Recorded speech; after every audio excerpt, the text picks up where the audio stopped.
کریم صلی اللہ علیہ وآلہ وسلم کی جو گھریلو زندگی تھی، ازدواجی زندگی تھی، تو حضور اکرم صلی اللہ علیہ وآلہ وسلم جیسے میدان میں رہتے تھے، صحابہ کرام اس کو روایت کرتے تھے، مسجد میں رہتے تھے، مسجد کی زندگی صحابہ بیان کرتے تھے، باہر کی زندگی بازار میں جاتے تھے، صحابہ بیان کرتے تھے۔ تو اگر حضور اکرم صلی اللہ علیہ وآلہ وسلم کے گھر میں ایک ہی بیوی ہوتی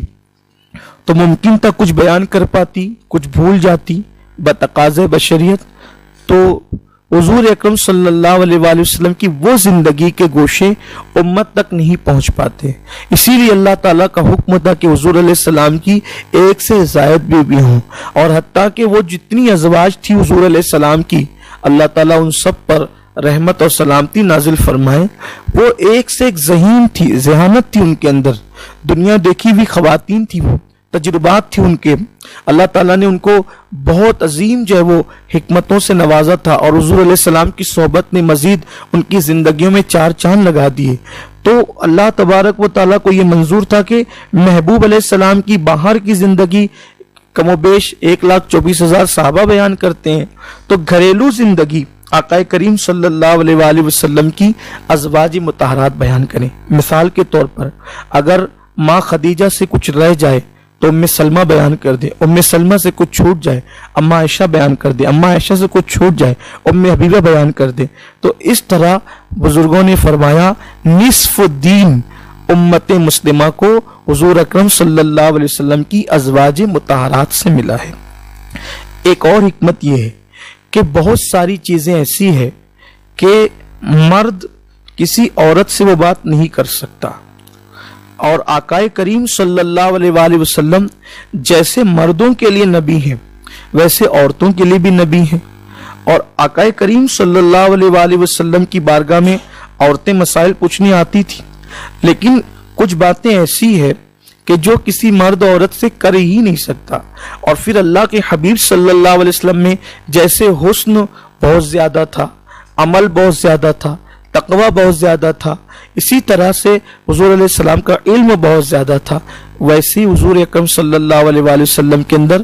حیا بھی بہت زیادہ تھی۔ ام المومنین حضرت عائشہ صدیقہ رضی اللہ تعالیٰ عنہ فرماتی ہیں کہ حضور اکرم صلی اللہ علیہ وآلہ وسلم ایسے شرمیلے اور با حیا تھے جیسے دلہن اجنبی لوگوں سے حیا اور شرم کرتی ہے، اس سے زیادہ اللہ کے حبیب علیہ الصلوۃ والتسلیم جو ہے وہ لوگوں سے حیا فرماتے تھے۔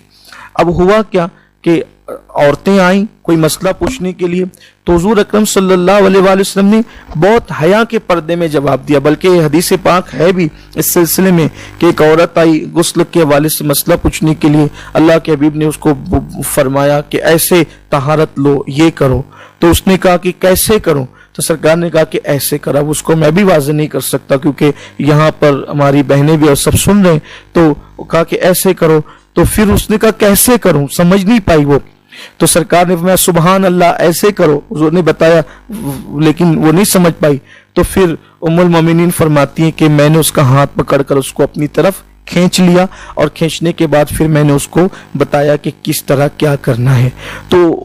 اب عورتیں پھر کیا کرتی تھی کہ ڈائریکٹ حضور علیہ السلام سے اب کچھ پوچھنے کی بجائے وہ یوں کرتی تھی کہ اپنے مسائل آ کر وہ امہات المومنین سے پوچھتی تھی، اور امہات المومنین جو ان کو مسائل پتہ ہوتے تھے وہ بتا دیتی تھی، اور جو نہیں پتہ ہوتے تھے وہ حضور اکرم صلی اللہ علیہ وآلہ وسلم سے پوچھ کر بتاتی تھی۔ تو ازواج مطہرات کی کثرت، حضور اکرم صلی اللہ علیہ وسلم کی جو کئی ازواج 11 ازواج مطہرات، اس میں حکمت یہ بھی ہے کہ آقا کریم صلی اللہ علیہ وآلہ وسلم جو باہر کی عورتیں تو اپنی جگہ، بہت سے معاملات میں تو آدمی اپنی ماں سے بھی بات ایسی نہیں کر سکتا، بیٹی سے بات نہیں کر سکتا، بہن سے وہ باتیں نہیں کر سکتا جو بیوی سے کر سکتا ہے۔ تو ازواج مطہرات کی کثیر تعداد کے اندر ایک حکمت یہ بھی تھی کہ